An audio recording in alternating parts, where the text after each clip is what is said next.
முதல் நிகழ்வு அப்படின்னு சொல்லலாம். அவர் கட்சி தொடங்கிய பிறகு அவர் பங்கேற்கக்கூடிய பொது நிகழ்வு இங்க முன்வைக்கப்படக்கூடிய கேள்வியாக இருந்தது. பலரும் நீங்க அரசியல் களத்தில் இருக்கக்கூடிய எல்லா கட்சிகளுமே 2026 சட்டமன்ற தேர்தலும் எழுந்தது. கூட்டணி பற்றிய கேள்விகள் எல்லாம் வரும்போது கூட பிரதான எதிர்கட்சியாக இருக்கக்கூடிய அதிமுகவுடைய பொதுச்செயலாளர் திரு எடப்பாடி பழனிசாமி, அதே போல விடுதலை சிறுத்தைகள் கட்சியிலிருந்து திரு திருமாவளவன், திரு சீமான் உள்ளிட்டவர்களிடெல்லாம் இந்த கேள்விகள் முன்வைக்கப்படும் போது அவங்க சொன்னதும் அதே போல பிரேமலதா உள்ளிட்டவர்கள்லாம் குறிப்பிட்டது, அவர் முதலில் என்ன விதமான அரசியலை முன்னெடுக்கிறாருன்னு பார்ப்போம், அதுக்கு பிறகு சொல்றோம் நாங்க.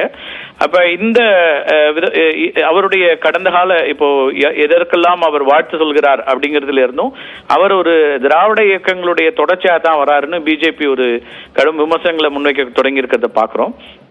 இன்னொரு புறம் பாத்தீங்கன்னா இன்றைய பெரியாருக்கான இந்த பெரியாருடைய பிறந்த தினத்துல அவர் பெரியார் திடலுக்கு சென்று மரியாதை செலுத்துவது இதான் முதல் முறையா அவர் அங்க பெரியார் திடலுக்கு போய் மரியாதை செலுத்தக்கூடியதை பாக்குறோம். அதுக்கு முன்னதாகவே பெரியார் பிறந்த நாளுக்கான தன்னுடைய அந்த வாழ்த்து செய்தியை வெளியிட்டிருந்தார். அதுவுமே ரொம்ப கவனிக்கத்தக்கதாக இருந்தது. சமத்துவம், சம உரிமை, சமூக நீதி பாதையில பயணிக்க உறுதியேற்போம் அப்படிங்கிற அந்த கருத்தை அவர் முன்வைக்கிறாரு.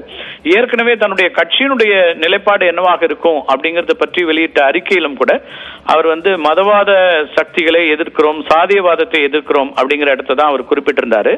இப்ப முதல் மாநாட்டில் தான் தன்னுடைய கட்சியினுடைய முழுமையான நோக்கங்கள், கட்சி என்ன வகையில செயல்பட போகுது, கட்சியினுடைய கொள்கைகள் என்ன அப்படிங்கறதெல்லாம் சொல்ல இருக்கிறார் அப்படிங்கிற எதிர்பார்ப்புல தான் அந்த மாநாட்டுக்கான காத்திருப்பு இருக்கக்கூடிய சூழல்ல பெரியார் பிறந்த நாள்ல பெரியார் திடலுக்கு அவர் வந்திருக்கிறதுங்கிறதும் ரொம்ப கவனிக்கத்தக்கதாக மாறி இருக்கிறது.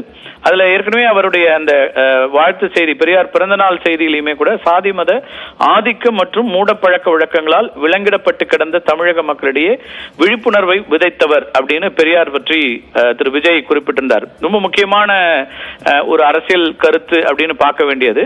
அரசியல் கட்சியா தொடங்கிய பிறகு அவர் ஒரு திரை நட்சத்திரமாக இருந்தபோது என்ன பேசினார், பேசவில்லை அப்படிங்கறத கடந்து அரசியல் கட்சி தொடங்கிய பிறகு தமிழக வெற்றி கழகம்னு ஒரு கட்சியை தொடங்கிய பிறகு அவருடைய பாதை என்னவாக இருக்கும் அப்படிங்கறத சொல்லும் போது இடையில விமர்சனங்களை கூட நீங்க பார்த்திருப்பீங்க. விநாயகர் சதுர்த்திக்கு வாழ்த்து சொல்லவில்லை அப்படிங்கிற விமர்சனங்களை பிஜேபி முன் வச்சிருப்பாங்க. அதே நேரத்தில் மற்ற விழாக்களுக்கு வாழ்த்து சொல்கிறார் அப்படிங்கறதுலாம் இருக்கும். குறிப்பா அவர் இந்த வாழ்த்து சொல்வது, வாழ்த்து சொல்லாததை கடந்து யாருடைய பாதையில் அவர் பயணிக்க விரும்புகிறார் அப்படிங்கறத இதுல கவனிக்க வேண்டியதாக இருக்கிறது. பெரியார் மண் இங்கே அப்படிங்கிறது தான் ஏற்கனவே சொல்லப்பட்டதா இருக்கும். பெரியார் மண்ணா, ஆன்மீக மண்ணா அப்படிங்கிற அரசியல் உரையாடல்கள் போயிட்டு இருக்கும் போது திரு ரஜினிகாந்த் இது ஒரு ஆன்மீக பூமி அப்படின்னு சொன்னார். ஒரு அரசியல் கட்சியை தொடங்குறதுக்கு முன்னாடி அவர் வருவதாக இருந்த நிலையில அவர் முன்வைத்தது ஒரு ஆன்மீக அரசியலை தான் நான் முன்னெடுக்க போறேன்னு சொல்லிட்டு இருந்தாரு. விஜயனுடைய அரசியல் என்னவாக இருக்கும் அப்படின்னு எதிர்பார்ப்புகள் இருக்கக்கூடிய சூழல்ல அவர் பெரியார், அண்ணா அப்படிங்கிற மாநில சுயாட்சிங்கிறத ஏற்கனவே அவர் அழுத்தமா சொல்லி இருக்கிறாரு. தன்னுடைய மாநில உரிமைகள் சார்ந்து பேசுவோம் அப்படிங்கறதையும் சொல்லியிருக்காரு. இன்னைக்கு பெரியாருடைய அந்த பிறந்த நாளை விட அறுத்திருந்தவர், இதெல்லாம் ரொம்ப முக்கியமான பொலிட்டிக்கல் ஸ்டேட்மெண்ட்ஸ். சோ அதெல்லாம் அவர் அதை மீண்டும் வலியுறுத்துகிறார். மக்களை பகுத்தறிவு மனப்பான்மையுடன் போராட தூண்டியவர், சமூக சீர்திருத்தவாதி, பகுத்தறிவு பகலவன், தென்னகத்தின் சாக்ரட்டிஸ், தந்தையார் பிறந்த நாளையே ஒரு திராவிட இயக்கம் அல்லது திராவிட இயக்கங்களுடைய அடிப்படையாக இருக்கக்கூடிய மாநில சுயாட்சி, சமூக நீதி, விடுதலை அப்படிங்களையும் மையப்படாதான் இந்த விஷயத்திலே அவர் வருகிறார் அப்படிங்கறத பார்க்க முடிகிறது.